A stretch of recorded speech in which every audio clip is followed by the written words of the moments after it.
The cross on first perusal is seemingly just another expression of man's inhumanity to man. The figure upon the cross just seems a poor victim whose body is being purposefully and willfully broken down by the malicious will of human beings. Jesus upon the cross is covered with open sores, his hands and feet are pierced through, and his face is convulsed with the agony of a slow death. Jesus is dying racked with asphyxia and exhaustion. But hold on a minute. What makes this Jesus any different from the many thousands of slaves and traitors that Rome put to death on exactly the same instrument of torture?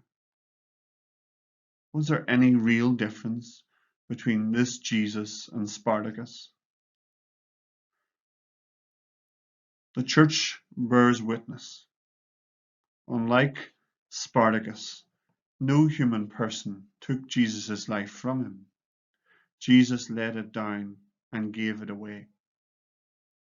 Jesus turned the tables on what up unto that point had simply been a profound commentary on human nature, its malevolence, its perverse pleasure in inflicting pain on others, and its complete indifference to the will of God.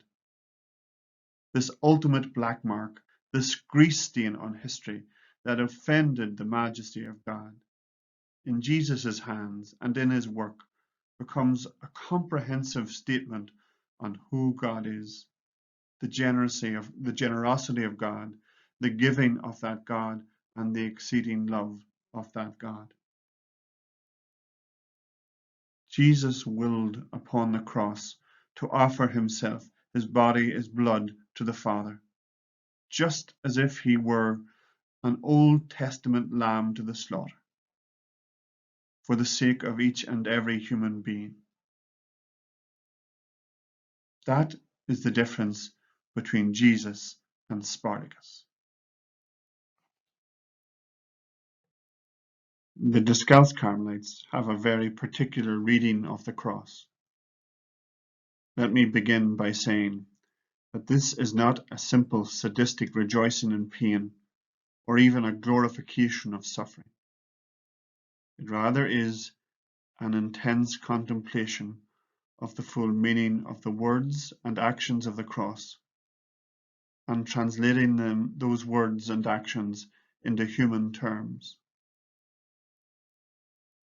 John of the Cross, in the Ascent of Mount Carmel, elucidates for us an intricate interpretation of what Jesus is doing upon the cross.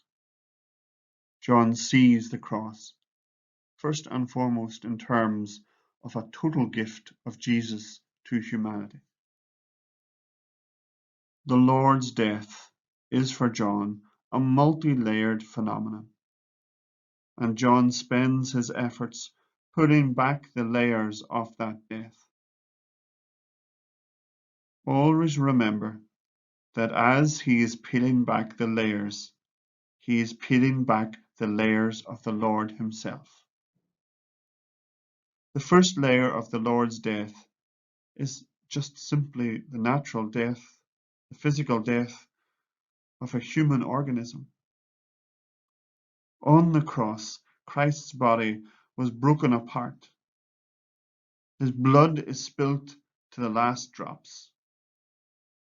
You have there the whole disintegration of his person, and then, finally, the separation of his soul from his body in death. The second layer comes with the mockery and the jeering of the priests and the passers-by.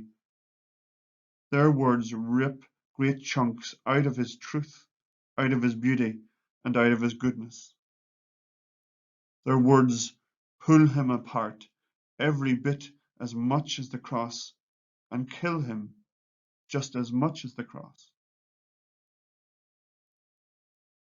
And then there is a third layer to this death.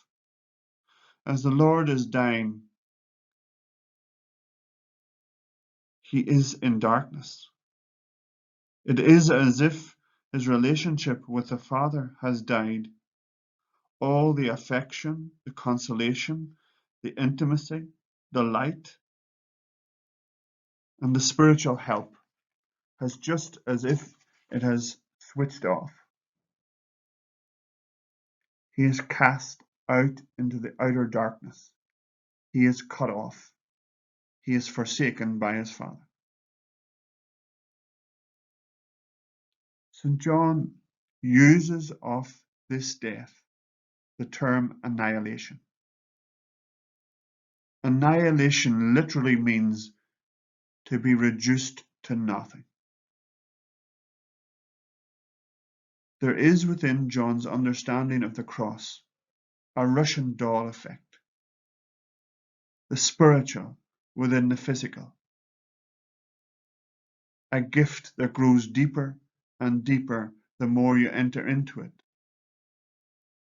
a gift that is total.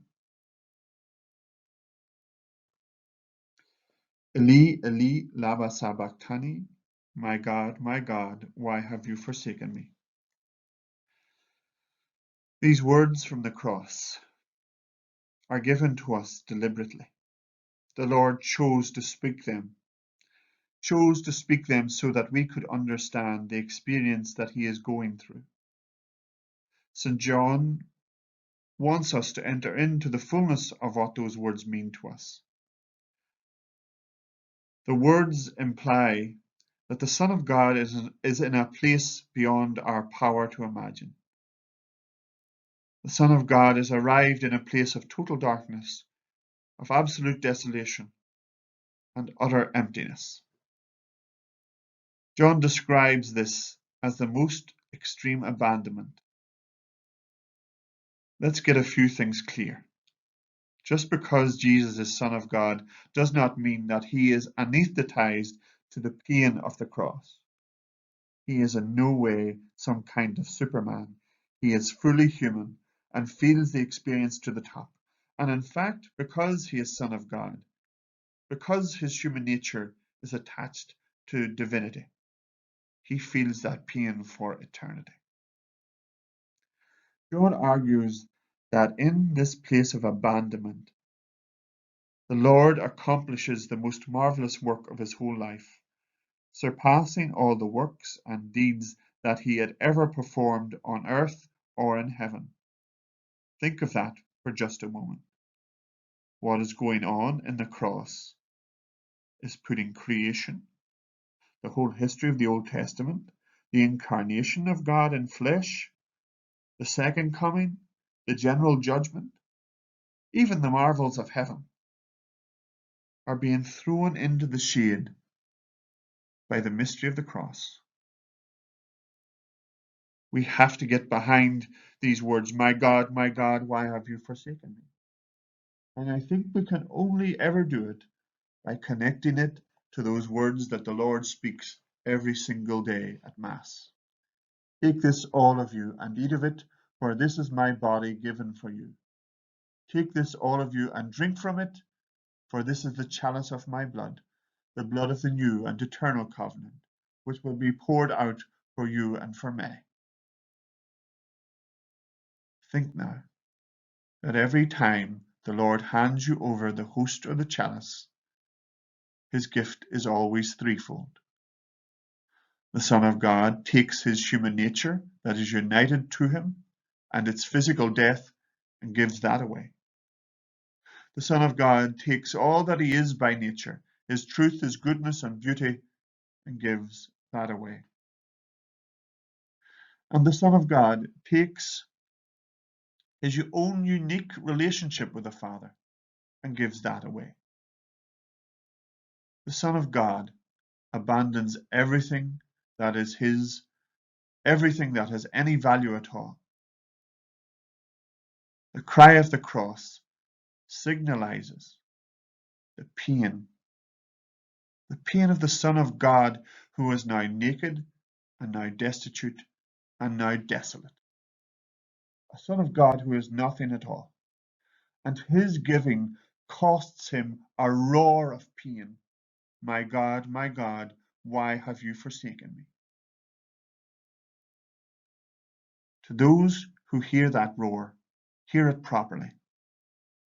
His nothing becomes our everything.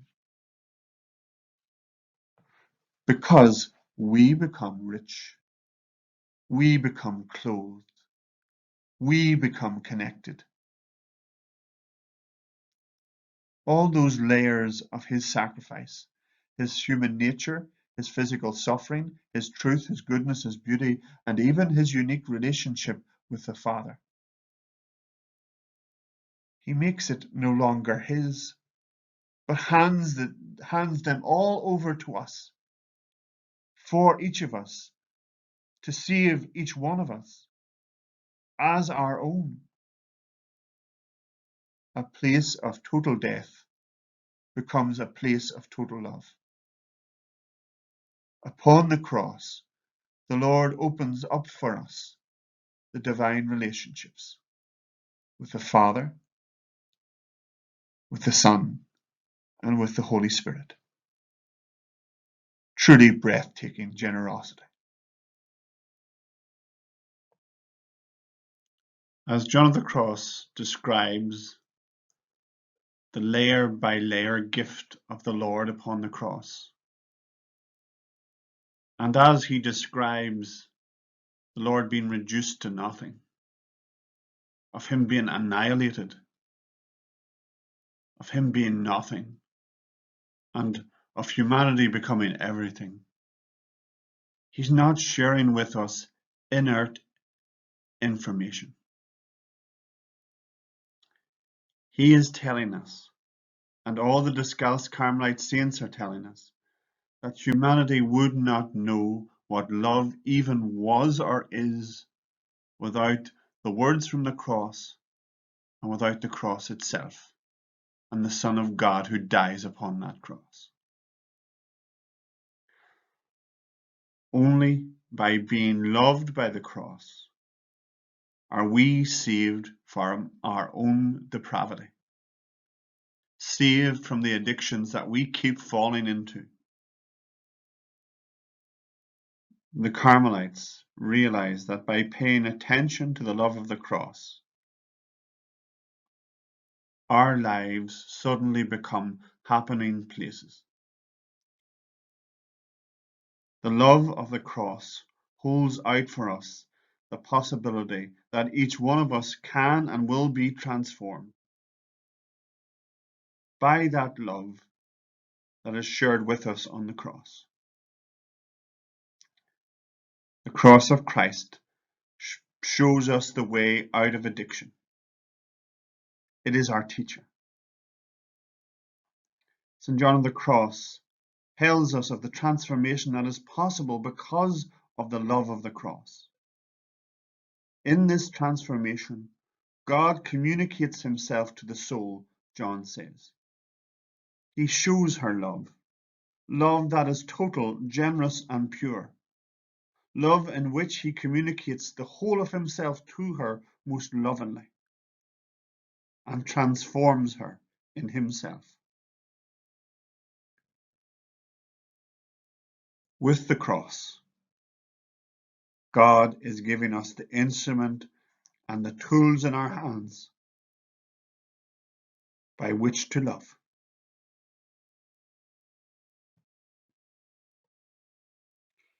Teresa of Avila joins John in singing the praises of the cross. She knows quite well that all true prayer and spirituality goes by way of the cross. The cross to Discalced Carmelite spirituality is the way, the truth, and the life. The way to human wholeness, the way to peace. She says, keep in mind that I could not exaggerate the importance of this. Fix your eyes on the crucified and everything will become small for you. If His Majesty showed us His love by means of such works and frightful torments, how is it you want to please Him only with words? Do you know what it means to be truly spiritual? It means to become slaves of God, marked with his brand, which is that of his cross. But I think it is left to Elizabeth of the Trinity, a French Discalced Carmelite nun from the beginning of the 20th century, to give some luminous lines to sum up Discalced Carmelite spirituality. She states, "A Carmelite is a soul who has gazed on the crucified, who has seen him offering himself to his Father as a victim for souls, and recollecting herself in this great vision of the love of Christ, has understood the passionate love of his soul, and has wanted to give herself as he did." Elizabeth, with these beautiful lines, is making clear that as Christ steps towards us from his cross, offering us his three gifts, his three extraordinary gifts of himself, that there has to be a reciprocal movement in our own human terms.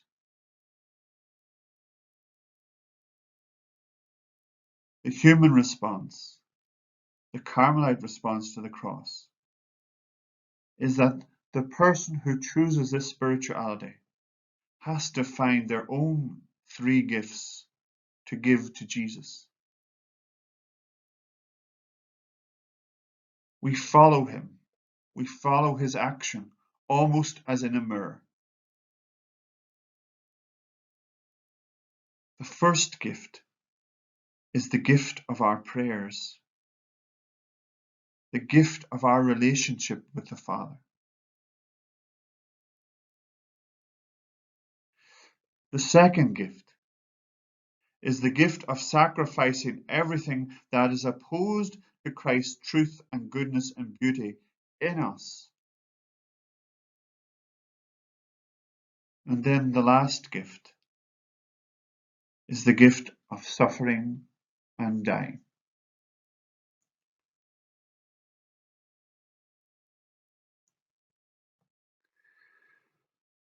St. John of the Cross pointed out these three loves, these three gifts of love in his work in the Spiritual Canticle. He starts with the first gift of love. And John sees the love of the Carmelite in response to the cross as the desire to look closely at the crucified one. As soon as you hear the word look, you have got to realize that there is more to that word than simply empty gazing. The look is what the great contemplatives have spoken about in their own lives. Teresa, speaking to her Discalced Carmelite nuns, spoke of simply looking at the Lord's face, of never taking their eye away from the face of Jesus Christ, of going on looking no matter what life throws at them. St. Bruno the Carthusian spoke of the clear gaze of the monk, whose very intensity, the intensity of the desire that is in their hearts, wounds the very heart of the Lord and opens to them the secrets stored up in the Lord's heart. St. John of the Cross talks of coming to a clear and pure understanding of Christ. But this clear and pure understanding will never come out of book learning. John is speaking of a learning and a knowledge that comes from a prayer that is really engaged in loving. Prayer that seeks to know every detail of the one we love, that drops down below the surface, that wants to know the ultimate secrets that lie hidden from us, to know all the truth of the one we love. That type of loving and praying drives away from us all the accidents and fantasies and ignorance that get in the way of union and relationship with God. The Carmelite rule spoke of pondering the law of the Lord day and night. In Discalced Carmelite Spirituality, that becomes pondering the face of the Lord day and night. Pondering that face so that we will be able to give Him our souls, to give Him the first gift in response to His giving of His Father. The second gift that can be given to the Lord in response to His cross can broadly come under the title penance. Again, this is not the popular notion that has been worked out by the crowds of believers. It's not a certain number of Our Fathers and a certain number of Hail Marys, nor is it simply the giving up of something for Lent. There's more to penance than that. St. John of the Cross said that the penance that should be done in love. And it should be a penance that can transform us into the beauty of the divine wisdom, that can make me resemble that which is the Word, the Son of God. For penance to be penance, it needs to strip us, just as the cross stripped Jesus. It is a stripping of the human heart of all that is opposed to Christ's truth, His goodness, beauty, and most of all His love in us. We've spoken before of the power of addiction. We've spoken how that addiction corrupts and perverts our hearts and makes us incapable of love. And that always takes the place of Christ in the human heart. We fight the power of that addiction by climbing up upon the Lord's cross. To hang upon the cross, loving God alone. The addiction will always be within our reach, just a finger away. But because of our love for God, we never again pick it up. We hang upon the cross, letting it die in us, to die in our spirit. We hang upon the cross by saying no to it. And going on saying no, no, no. No seems such a negative word, but the word acts like a clearing mechanism, a mechanism that puts Christ, His goodness, His truth, His beauty, and His love in the very place it should have always been, in the center. By clearing away, the negativity turns into a positive, the most positive thing of all, a great, profound yes to Christ and to His rule in you and in us all.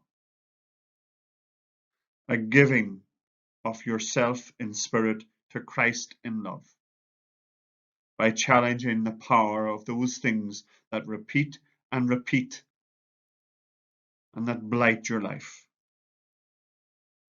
John of the Cross comes up with some memorable phrases to judge our penances and to help us pick the penances that would do the most good. John says, endeavor to be inclined always not to the easiest, but to the most difficult, not to the most delightful, but to the most distasteful, not to the most gratifying, but to the less pleasant, not to what means rest, but to hard work, not to the consoling, but to the unconsoling, not to the most, but to the least, not to the highest and most precious, but to the lowest and the most despised, not to wanting something, but to wanting nothing. And he goes on with his witty lines. He says, to come to enjoy what you have not, you must go by a way in which you enjoy not. To come to the knowledge you have not, you must go in a way in which you know not. To come to the possession of what you have not, you must go in a way in which you possess not.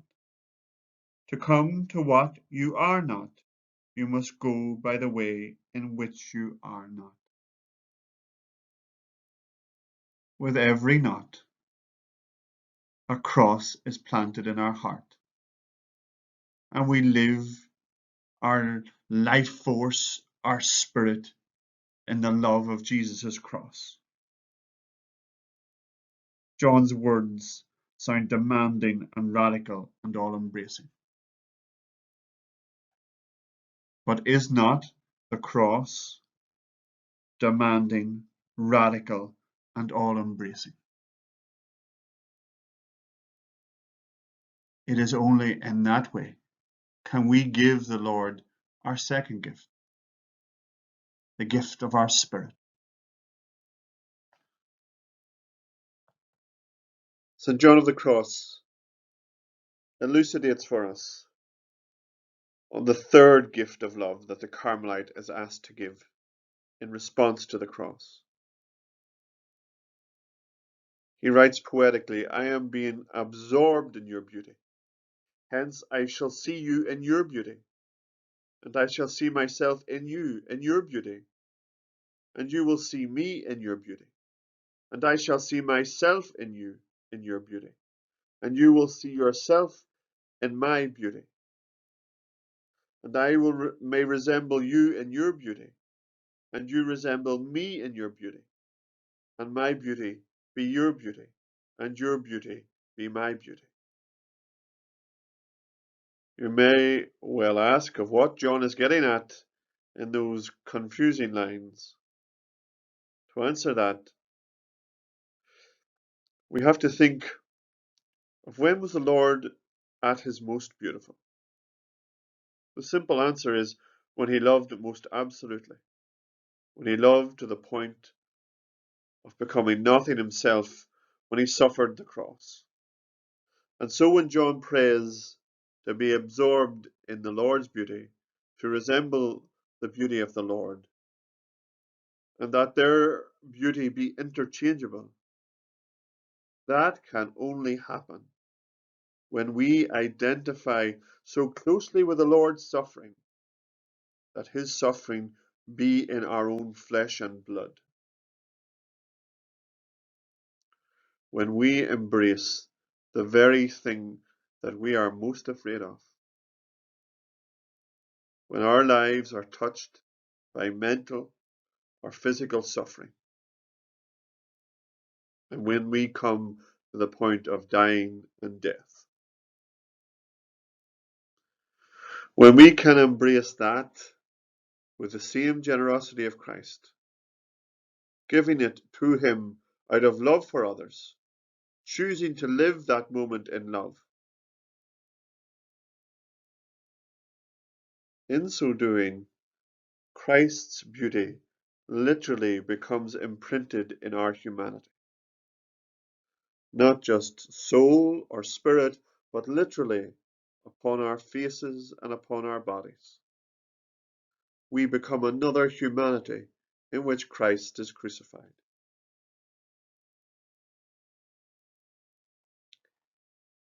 St. Elizabeth of the Trinity has written so many beautiful lines and words about Carmelite life. But it was only when suffering came to her that her words were put to the test and proved as gold. The suffering came to Elizabeth in the form of Addison's disease. Addison's disease is caused by problems in the immune system. The adrenaline glands, those that sit on top of the kidneys, do not produce enough hormones. There are numerous symptoms of a problem. There's a lack of energy, a fatigue, an increased thirst, low moods, and serious problems digesting our food. It causes a great deal of abdominal pain. In Elizabeth's day, at the beginning of the 20th century, it was the death sentence. There was no therapy for it. Elizabeth was diagnosed with terminal disease in 1905. Elizabeth accepted. Elizabeth dared. And Elizabeth embraced the cross. In Lent of 1905, it was noticed that Elizabeth was finding it difficult to walk and even to do the simplest chores. And so she was relieved of all her duties as portress and guardian of the convent's door. At these first signs of a real physical problem, she returned to her crucified Lord and chose, in this moment, to be configured to his death.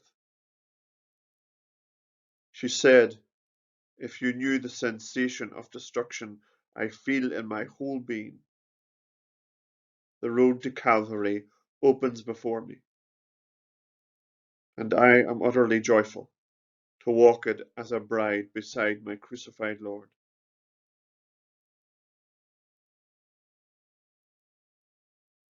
Before she finishes the year 1905, she writes home to her mother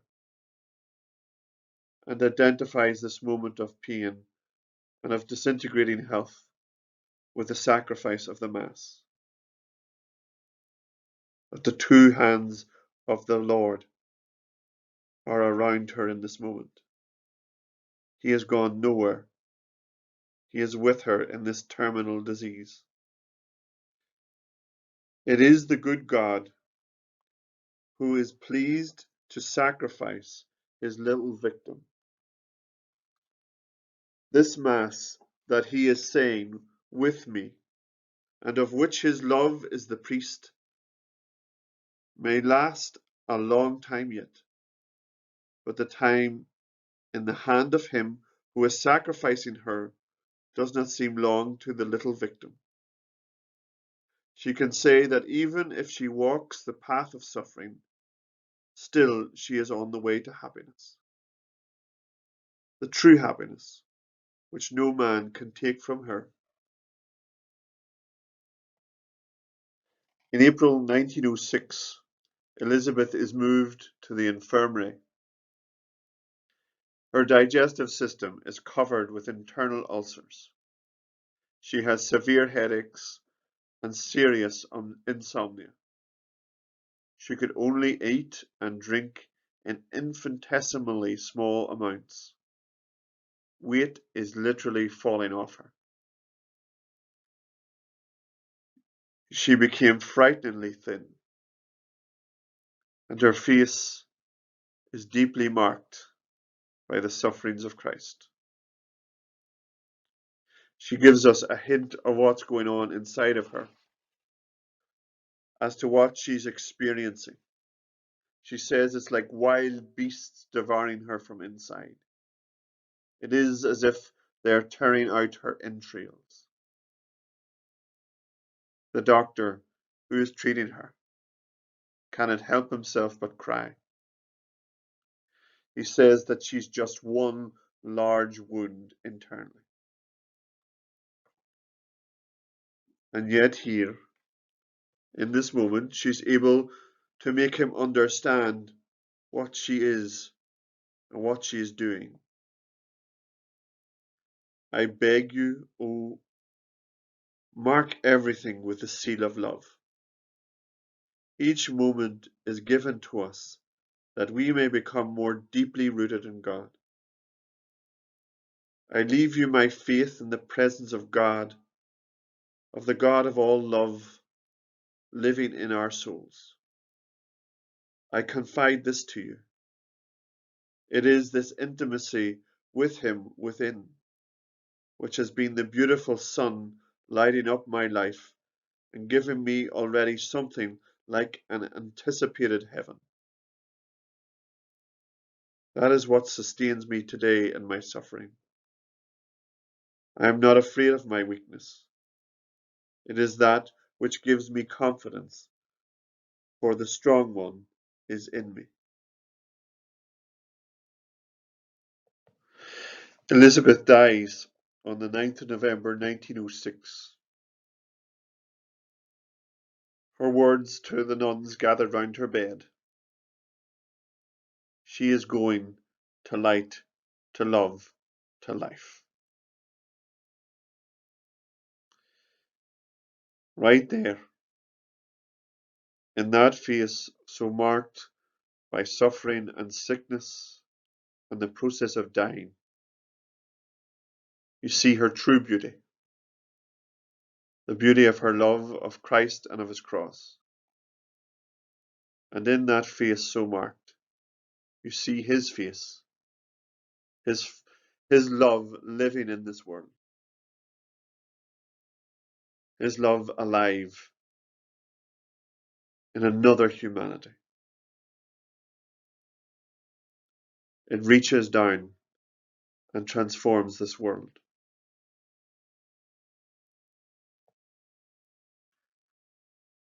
I share with you the example of Elizabeth of the Trinity, not in order to put you in awe or to intimidate you, but rather to show you the depths that Discalced Carmelite spirituality makes us capable of. A person who has looked well upon the love of the cross becomes capable of all kinds of outstanding potential.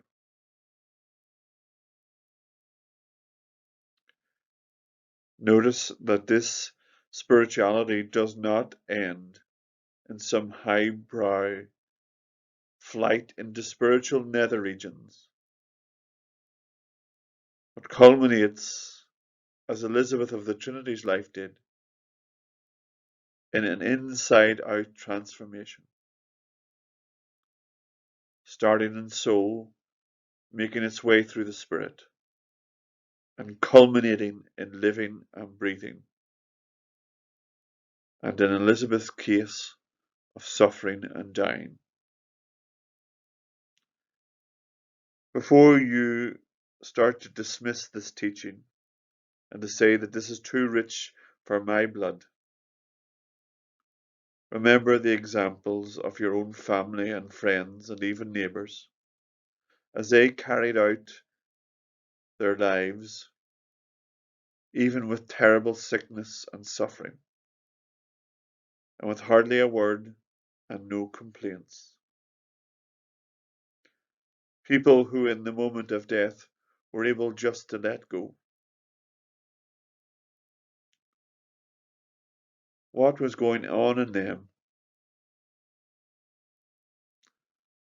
other than living the love of the cross? Discalced Carmelite spirituality. Discalced Carmelite spirituality can be summed up in the love of Christ crucified. His divine love at work in the midst of this world sunk in the mire of sin.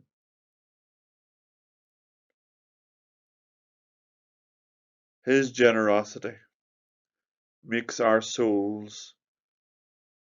soul of a Carmelite a true adorer of the Father.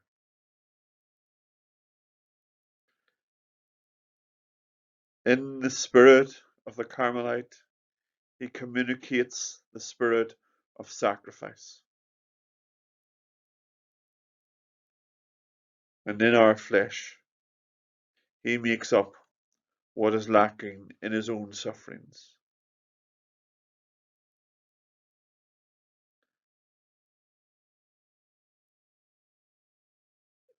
In the humanity of a Discalced Carmelite, Christ is crucified.